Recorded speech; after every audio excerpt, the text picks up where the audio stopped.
म्हणजे मला व्यक्तिशः जर विचारलं ना, तर त्या केशवानंद भारती केसच्या आधी सर्व जास्त प्रॉब्लेम केशवानंद भारतीपेक्षा जर कोणी केला असेल तर तो गोलकनाथन केसने केला. म्हणजे आजच्या डेटमध्ये या जजमेंटनं काय निर्णय आला की गव्हर्नमेंटच्या संसदेला किती मेजॉरिटी आली तरी लक्षात ठेवायचं ते यामध्ये बदल करू शकत नाही. पण तसं नाही आहे. भारतामध्ये लक्षात ठेवायचं विश्वरत्न डॉक्टर बाबासाहेब आंबेडकरांनी इन्स्टिट्यूशनल सुप्रमसी दिलीच नाही आहे. भारतामध्ये कॉन्स्टिट्यूशनल सुप्रमसी आहे.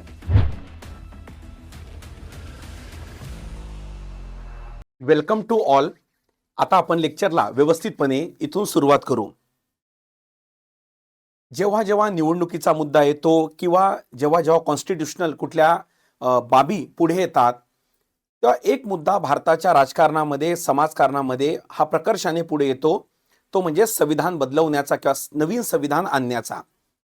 आणि जेव्हा याबद्दल तथ्यात्मक माहिती समोर येत नाही तेव्हा त्याला मी नेहमी असं म्हणतो की बाबा छोटीशी एखादी बाब म्हणजे घरी त्याला काय म्हणतात की समजा छोटासा गांडूळ असते ना, गांडूळ, तो गांडूळ घरी निघतो आणि ते चौकापर्यंत जाईपर्यंत त्याचं रूपांतर ॲनाकोंडामध्ये होऊन जाते. IQ इन्फॉर्मेशनची गोष्ट करत आहो मी. त्याच पार्श्वभूमीवर या प्रजासत्ताक दिनाचं औचित्य साधून आपण जे फॅक्ट्स काय आहे याचे म्हणजे नेमकं खरंच संविधान बदलवल्या जाऊ शकते का, बरोबर, त्याच्या काय सुप्रीम कोर्टाचे निर्णय होते, डिबेट्स काय, याला आज आपण पूर्णविराम देण्याचा हा आपण प्रयत्न करणार आहोत. त्यामुळे व्यवस्थितपणे सत्र बघण्याचा प्रयत्न करा. त्यामुळे काय होईल, आणि तुम्हाला माहित असेल की माझा पुरेपूर प्रयत्न हा असतो की जे सत्र आहे ते फॅक्च्युअल घ्यायचं. फॅक्च्युअलचा अर्थ काय होतो माहिती आहे का, की जे इन्फॉर्मेटिव्ह आहे त्या आधारावर लेक्चर घ्यायचं, ना की ओपिनियन बेस. ओपिनियन तयार करायला त्याला काय म्हणतात की अजून खूप वेळ आहे. पहिले जे त्याचे हार्ड फॅक्ट्स आहे ते आपण तपासून योग्यरित्या पुढे जाण्याचा आपण प्रयत्न करू. जर वही पेन सोबत जर ठेवलं तर फार चांगलं होईल. म्हणजे काय होईल माहिती आहे का, एक क्रोनॉलॉजी व्यवस्थितपणे तुमच्या समोर यायला सुरुवात होईल ते. त्यामुळे आता आपण सुरुवात करू की काय गव्हर्नमेंट, बरोबर, संविधान बदलू शकते काय, बरोबर. आशा करतो की हे लेक्चर संपेपर्यंत एक चांगलं तुमचं त्याला काय म्हणतात की एक बेस या मुद्द्याच्या बाबतीमध्ये काय होईल हे तयार होईल. ठीक आहे, चलो सुरू करू. आता बघा, काय संसद किंवा गव्हर्नमेंट संविधान बदलू शकते काय, या प्रश्नाचं उत्तर जर आपल्याला घ्यायचं असेल तर याची सुरुवात होते की जेव्हा 26 जानेवारी 1950 ला भारताचं संविधान हे लागू झालं. तो दिवसच तर भारताचा प्रजासत्ताक दिन म्हणून साजरा करतो आपण. तिथून याची सुरुवात होते. तर या मुद्द्याचा जो शेवट आहे तो येतो 1973. जर एक्झॅक्ट डेट पाहिजे असेल तर 24 एप्रिल 1973 या दिवशीच हा मुद्दा समाप्त होतो. आणि याच दिवशी उत्तर मिळून जाते की कोणतेही सरकार आलं तर ते संविधानामध्ये बदल करू शकते की नाही करू शकत. पण अनफॉर्च्युनेटली सर्वसामान्यांपर्यंत ही माहिती पोहोचत नाही. विचार करा, 73 मध्येच उत्तर मिळालं याचं, 1973 मध्ये. आज आपण 2026-27 मध्ये आहोत. तरी पण आज आपण ह्याच मुद्द्याला घेऊन निरर्थकपणे चर्चा करत राहतो किंवा IQ इन्फॉर्मेशनवर आपण आपलं मतमतांतरे देत राहतो. त्यामुळे व्यवस्थितपणे आपण समजून घेण्याचा प्रयत्न करू यामध्ये की हा प्रवास नेमका हा कसा झाला. चला सुरू करू. त्यामध्ये सर्वप्रथम बघा, 26 जानेवारी 1950 ला भारताचं संविधान हे लागू झालं किंवा सुरू झालं. 1951-52 ला आपल्या निवडणुका पण सुरू झाल्या. आणि जसं आणि जेव्हा 1952 पर्यंत नवीन पार्लमेंट येईपर्यंत तिथपर्यंत जी आपली संविधान सभा होती तीच आपली तात्पुरती पार्लमेंट म्हणून काम करत होती. हिंदू कोड बिलचा जो मुद्दा आहे तो याच काळामध्ये डिबेटला आला होता, बरोबर. बाबासाहेबांचं तेच म्हणणं होतं की बाबा आत्ताच हिंदू कोड बिल आपण पारित करून घेऊ, कारण निवडणुकीनंतर हे शक्य नाही आहे. आणि तेव्हा जे इंटरिम सरकार होतं की जे संविधान सभा आपली कायदेमंडळ म्हणून काम करत होती त्यांच्या समोर एक पेच प्रसंग आला.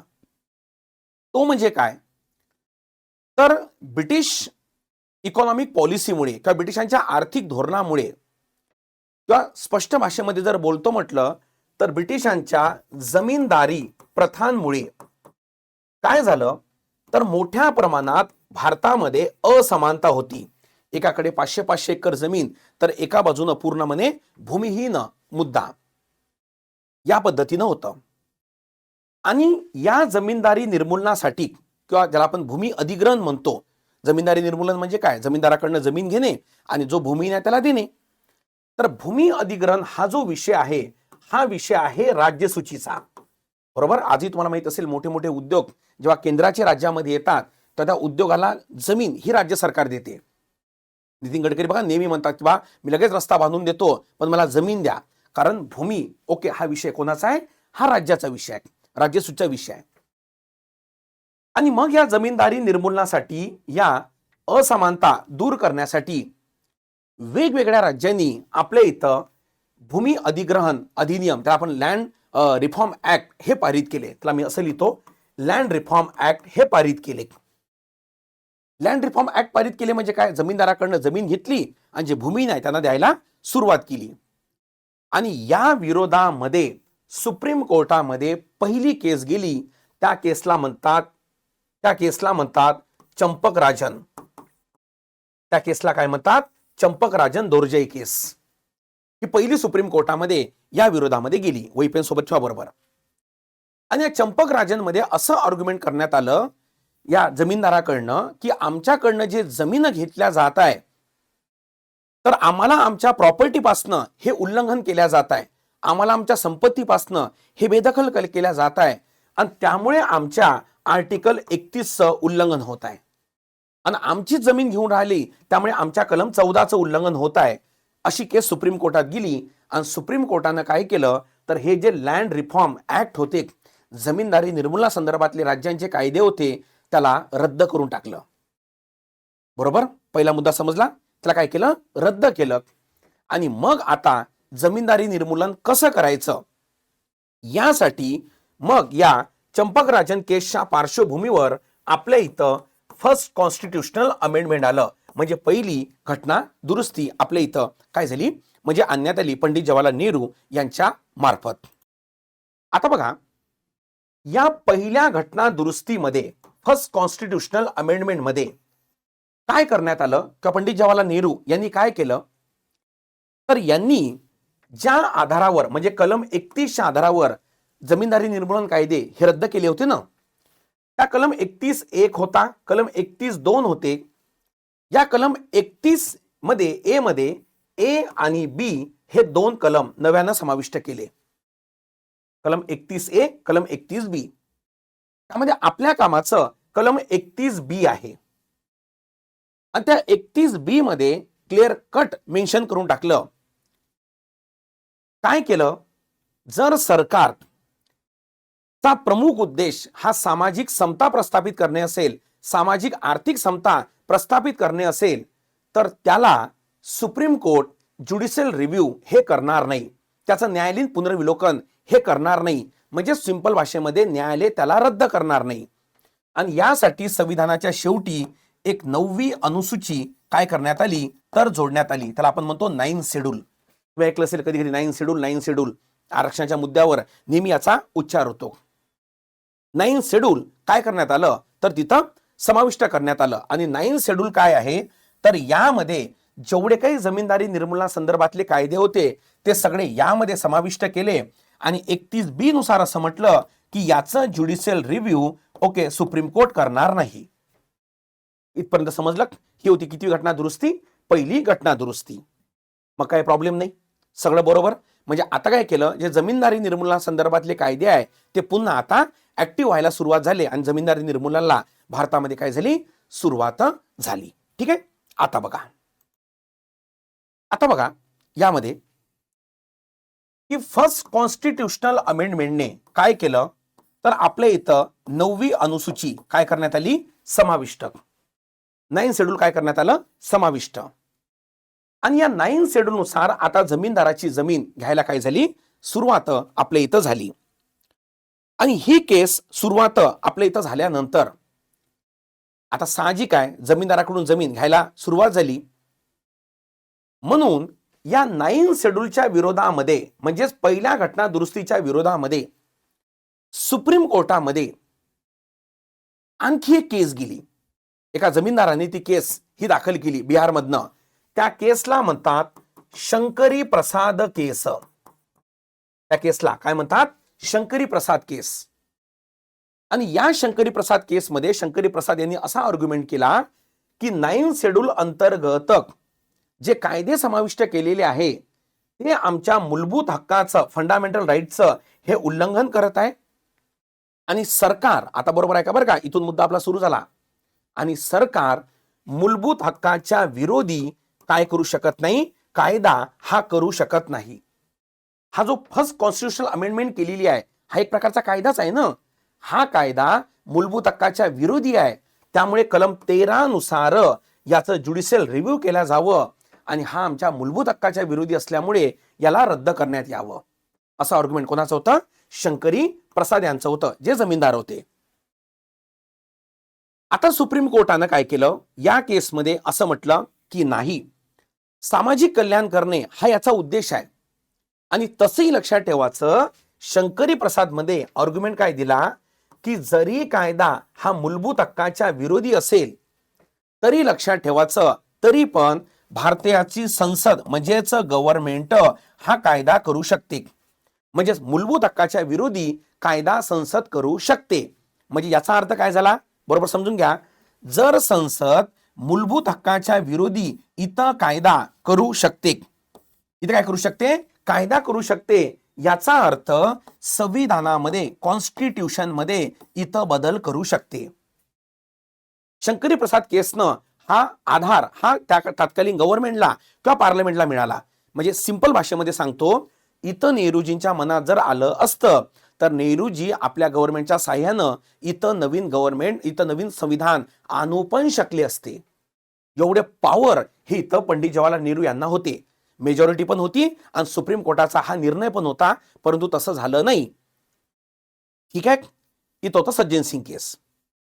त्यानंतर कार्यक्रम चालू झाला आणि असं करत करत करत जेव्हा लक्षात ठेवायचं, एक मधामध्येच त्याला काय म्हणतात की एक आणखी केस आली, जी केस राजस्थान मधनं आली. त्याला आपण पुढे घेऊ.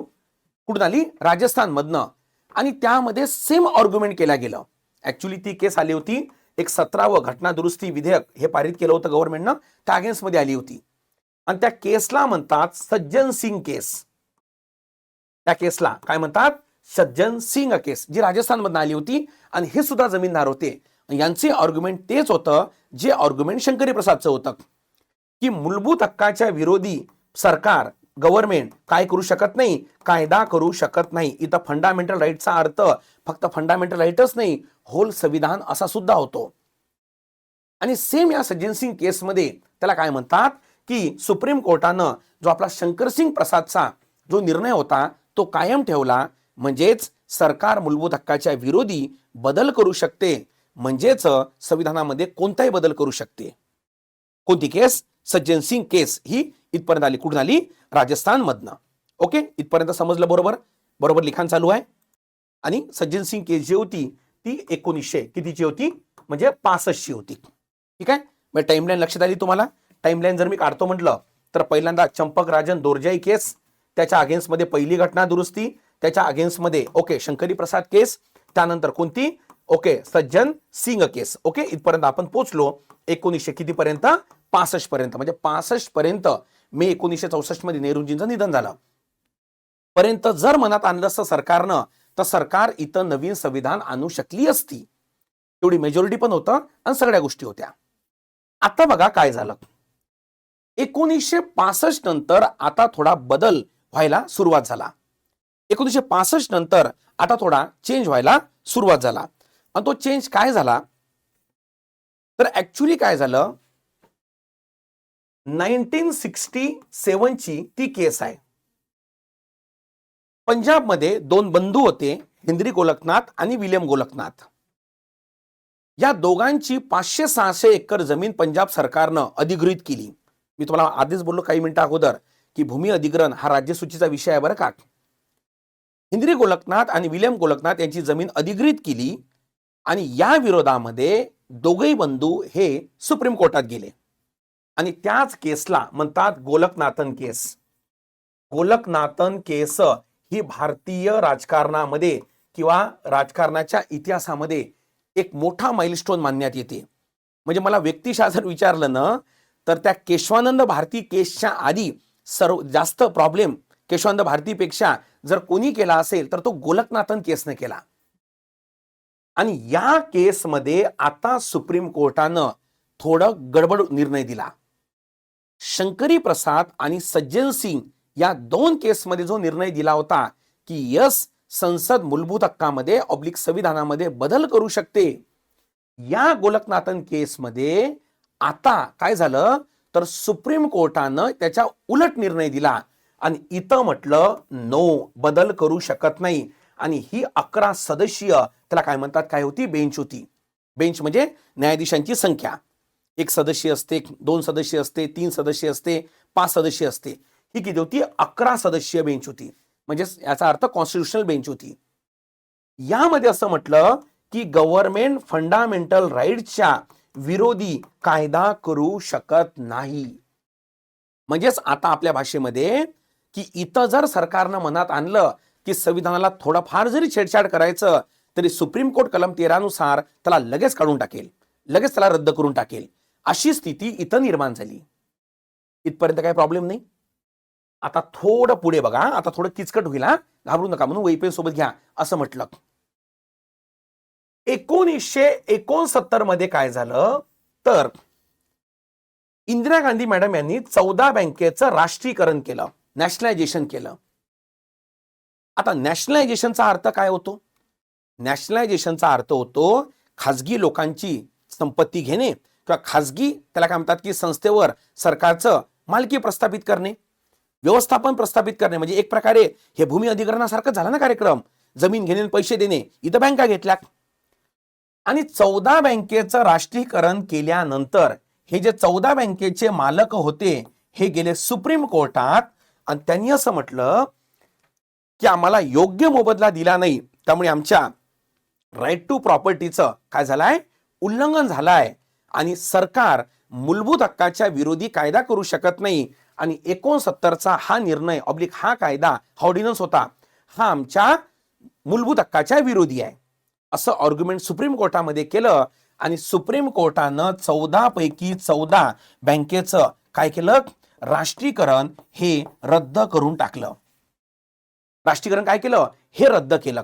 लक्षात ठेवायचं, इंदिरा गांधी मॅडमच्या निर्णयाला सुप्रीम कोर्टानं रद्द केलं होतं बरं का पहिल्यांदा. आणि मग आता आणि आधार काय होता, आधार होतं हे गोलकनाथन केस. यामुळे इंदिरा गांधी मॅडमना प्रॉब्लेम झाला. दोघांचा संबंध नाही आहे पण निर्णयाचा याच्यासोबत संबंध आहे. एकदम परफेक्ट. मग आता करायचं काय? 1971च्या निवडणुकीनंतर आता इंदिरा गांधी मॅडम फुल पॉवरफुलनं म्हणजे पॉवरने ही पुढे आल्या. आणि मग इंदिरा गांधी मॅडमनी काय केलं, या रद्द केलेल्या निर्णयाला पुन्हा ऍक्टिव्ह करायचं असेल, पण हा जो रद्द केलेला निर्णय होता याचं मूळ हे कशामध्ये होतं, या गोलकनाथन केसमध्ये. आणि म्हणून या गोलकनाथन केसला उलटवण्यासाठी जी घटना दुरुस्ती आणली त्याला म्हणतात 24वी घटना दुरुस्ती. 24वी आणि 25वी घटना दुरुस्ती. 25व्या घटना दुरुस्तीने ऍक्च्युली हे ऍक्टिव्ह केलं, पण मेन आहे 24वी घटना दुरुस्ती. आणि या 24व्या घटना दुरुस्तीनं असं म्हटलं की यस, इथं नो होतं ना, या नोचं केलं यस, सरकार काय करू शकते, फंडामेंटल राईट मध्ये किंवा संविधानामध्ये बदल करू शकते. असं 24व्या घटना दुरुस्तीनं गोलकनाथन केसला पलटून टाकलं. म्हणजे मी असं म्हणतो इथं की या 1971-72 मध्ये 24व्या घटना दुरुस्तीनं जो बदल केला, या बदलानुसार पुन्हा तीच कंडिशन तयार झाली जी कंडिशन 1967 आधीची होती की सरकारच्या मनात जर आलं असतं तर नवीन संविधान आणू शकले असते. जेव्हा मी तुम्हाला पंडित जवाहरलाल नेहरू साहेबांच्या काळाबद्दल बोललो होतो. ठीक आहे. आणि या आधारावर मग त्याला काय म्हणतात की प्रिव्ही पर्स बंद केले, बँकेचं राष्ट्रीयकरण पुन्हा ऍक्टिव्ह केलं. 24 पासून 29 पर्यंत कंटिन्यू घटना दुरुस्त्या या इंदिरा गांधी मॅडम यांनी 1971 नंतर करायला काय केली, सुरुवात केली. ठीक आहे. जर मी समराईज करतो म्हटलं पूर्ण मुद्दा तर बघा तो असा समराईज होतो. शंकरी प्रसाद मध्ये म्हटलं यस, सरकार संविधानामध्ये किती बदल करू शकते, बरोबर. नंबर 2 सज्जन सिंग मध्ये म्हटलं यस, बदल करू शकते. त्यानंतर गोलकनाथन केस मध्ये काय म्हटलं, नो, बदल करू शकत नाही. त्यानंतर 24व्या घटना दुरुस्तीनं काय म्हटलं, यस बदल करू शकते. क्रोनॉलॉजी कळली बरोबर तुम्हाला? Yes yes no no. Okay, Shankari Prasad, Sajjan Singh, okay, Golaknathan. आणि कितवी घटना दुरुस्ती? 24वी घटना दुरुस्ती. आता बघा इंदिरा गांधी मॅडमना झटका कुठं बसतो. एवढं सगळं सुरू होत असताना, चालत असताना, ज्या सोबत इंदिरा गांधी मॅडम यांचा काहीही संबंध नाही अशी केस एक सुप्रीम कोर्टामध्ये येते आणि त्या केसला म्हणतात केशवानंद भारती केस. केशवानंद भारती हे केरळमधील एक मठाधीश होते. लक्षात ठेवायचं बरं का, पुढे केशवानंद भारती केस हारणार आहे, परंतु जो एक संदेश देणार आहे तो खूप महत्वाचा आहे. एक मठाधीश होते आणि त्या मठाची जमीन केरळ गव्हर्नमेंटनं हडप केली होती, म्हणजे अधिगृहित केली होती. त्या विरोधामध्ये नाना पालखीवाला जे प्रसिद्ध वकील होते, म्हणजे ऍक्च्युली मला व्यक्तिशः नेहमी जर विचारलं की या केशवानंद भारती केसला खरं नाव जर काय पाहिजे असेल तर ते नाना पालखीवाला केस पाहिजे, पण ऍक्च्युली ड्राफ्ट पेपरवर ज्याचं नाव असते त्याच्या नावानं ती केस ओळखल्या जाते. पिटिशनवर ज्याचं नाव असेल त्याच्या नावानं ती केस ओळखल्या जाते, वकिलाच्या नावानं ओळखल्या जात नाही. तर नाना पालखीवाला केशवानंद भारती यांना कुठे घेऊन आले? सुप्रीम कोर्टामध्ये. आणि सुप्रीम कोर्टामध्ये सेम तोच आर्ग्युमेंट इथं सुरू झाला. कोणता आर्ग्युमेंट? की काय सरकार मूलभूत हक्काच्या विरोधी कायदा करू शकते का? बरोबर. आणि जर उत्तर यस आलं तर मूलभूत हक्काच्या विरोधी कायदा करू शकते, याचा अर्थ अख्ख्या संविधानामध्ये बदल करू शकते. आणि या केशवानंद भारती केसमध्ये एकूण 13 सदस्यीय ही बेंच होती, आतापर्यंतची सर्वात लार्जेस्ट बेंच. बरोबर. आणि आता 13 पैकी 7 सदस्यांनी जो निर्णय देणार तो निर्णय अप्लिकेबल होणार. या केशवानंद भारती केसमध्ये आता सुप्रीम कोर्टानं एक लँडमार्क जजमेंट दिला. तो जजमेंट जर तुम्ही बरोबर समजले तर ज्या त्याला काय म्हणतात की कारणासाठी आज आपण लेक्चर हे सुरू केलेलं आहे त्याचं तुम्हाला फायनल आर्ग्युमेंट ही तो उपलब्ध होऊन जाईल. बरोबर. आणि त्यामध्ये सुप्रीम कोर्टानं निर्णय दिला, तो काय दिला बरोबर आहे का? यस, संसद म्हणजेच काय रे, गव्हर्नमेंट संविधानामध्ये बदल करू शकते. हे पहिलं वाक्य.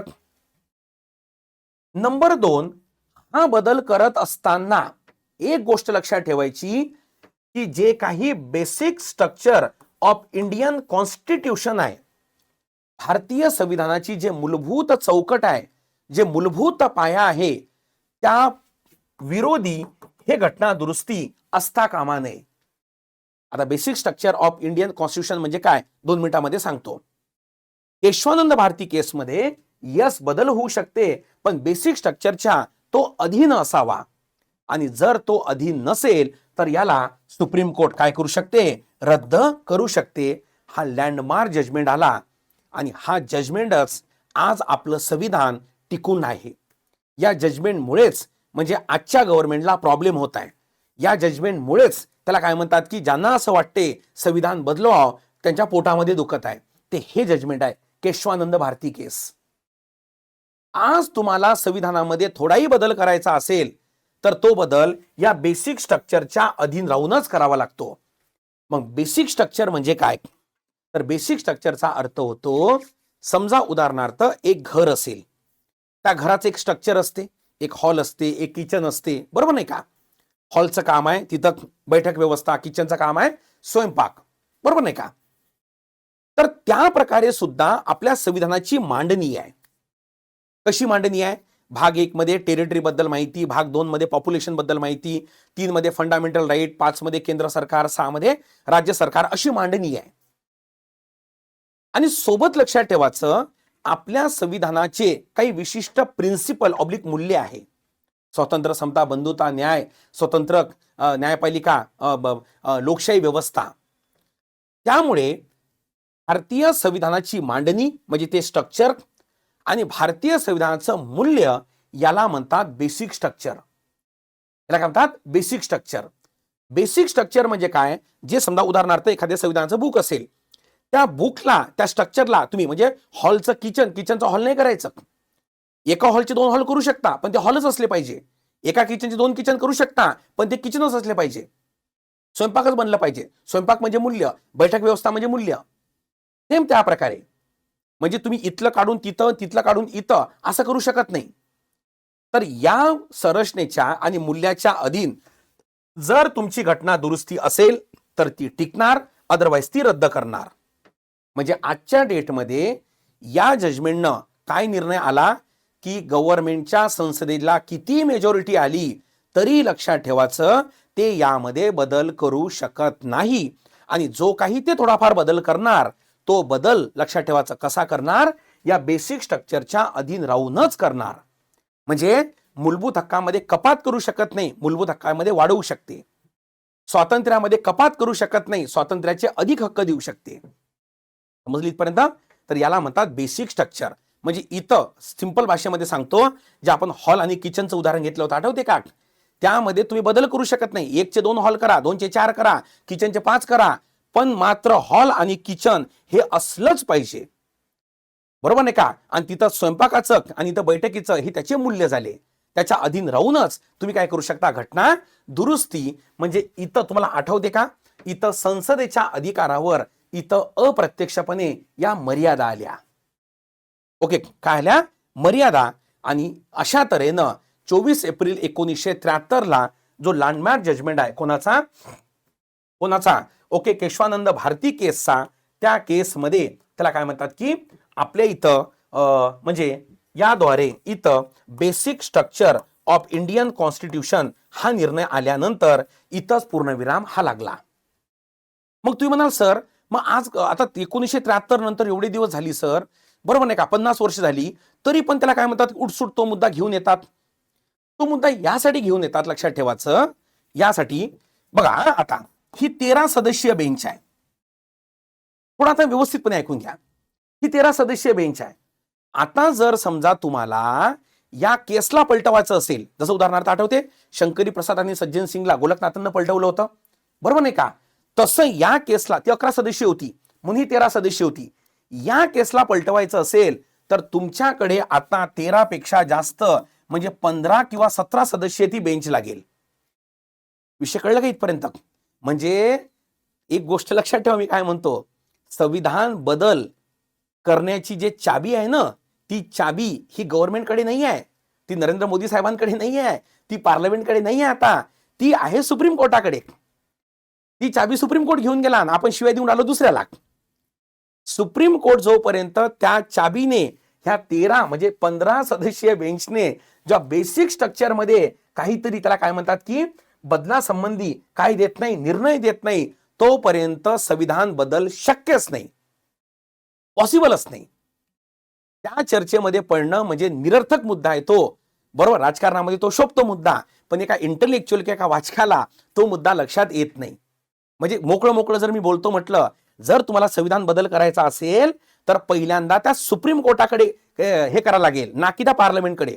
मोदीजींना 450 पैकी 450 जागा आल्या, काँग्रेसला पैकीच्या पैकी जागा आल्या, तरी ते संविधानाला थोडेही धक्का लावू शकत नाही बाबासाहेबांच्या, थोडं पण.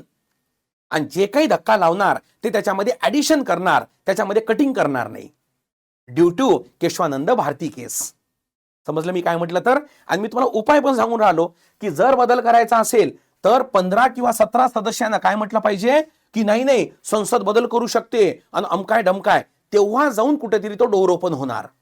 पण 15 सदस्य लागणार ना बाबा, जो काय का 15, आणि त्या 15 पैकी 8 न्यायाधीशांना असं म्हटलं पाहिजे की यस दॅट इज. आता बघा ना, जे आपले माजी राष्ट्रपती आहे जगदीश धनगड, ते कधी कधी बरडत होते बिनकामाचे.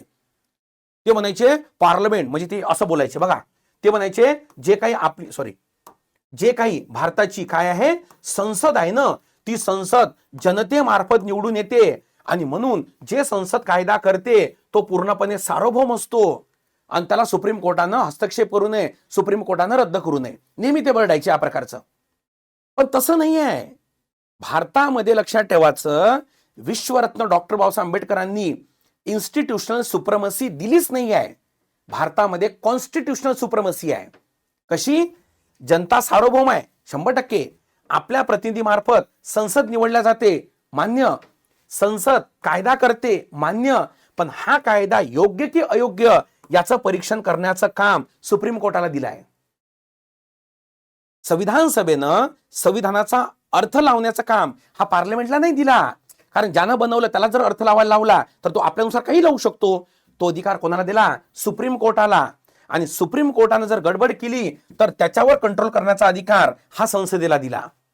म्हणजे भारतामध्ये सेपरेशन ऑफ पॉवर पेक्षा भारतामध्ये चेक अँड बॅलेन्स आहे. आणि हे ग्लोरी आहे बरं का भारतीय संविधानाची. आणि म्हणून 75, 76, 100 वर्ष जरी झाले तरी भारताच्या संविधानाला म्हणजे संविधान हे अजूनही जिवंत आहे. भारतामध्ये संस्थात्मक सर्वोच्चता नाही आहे, भारतामध्ये संविधानिक सर्वोच्चता आहे. आणि त्या संविधानामध्ये या प्रकारे एकमेकाला काय दिलं आहे? चेक अँड बॅलन्स दिलेला आहे. म्हणून त्याला काय म्हणतात की या चर्चेमध्ये पडण्यात काही अर्थ नाही आहे. आणि मी तुम्हाला उपाय पण सांगितला की तो कसा उपाय निघणार आहे. तर ठीक आहे, किती मेजॉरिटी आली तरी याचा काहीच होणार नाही आहे. आशा करतो की तुम्हाला हे लेक्चर हे कळालेलं असेल, बरोबर नाही का? त्यामुळे जर काही समजा तुम्हाला या लेक्चरमधले काही पॉईंट लूपहोल्स म्हणण्यापेक्षा काही मिड पॉईंट जर तुम्हाला काही अजून पाहिजे असेल तर मला कॉमेंट बॉक्समध्ये मात्र काय सांगा, हे नक्की सांगा. चला कळलं? उद्देश एकच असतो की जे माहितीपर लेक्चर आहे ते तुमच्यापर्यंत पोहोचणे. आता काय होते माहिती आहे का, सुरुवातीला म्हटलं ना की छोटासा गांडूळ निघतो आणि चौकापर्यंत जाईपर्यंत तो ॲनाकोंडा होऊन जातो. IQ इन्फॉर्मेशन है ना, धचा मा करणे, कचा का करणे, करेक्ट या तऱ्हेनं. आणि त्याच्यामुळे फॉलोअर बनू नका, डिबेटर बना. फॉलोअरचा अर्थ काय होतं की बा हा दिसलं चलो है ना, सावन के अंधे को हराराही दिखताय, तसं होऊ नका. माहिती बघा, फॅक्ट्स बघा आणि त्यानंतर आपले ओपिनियन क्रिएट करण्याचा हा प्रयत्न करा. चला ठीक आहे, आज आपण इथंच थांबू. कुठला मुद्दा जर पाहिजे असेल तर मला कॉमेंट बॉक्समध्ये काय सांगा, नक्की सांगा. चला ठीक आहे, ओके, थँक्यू.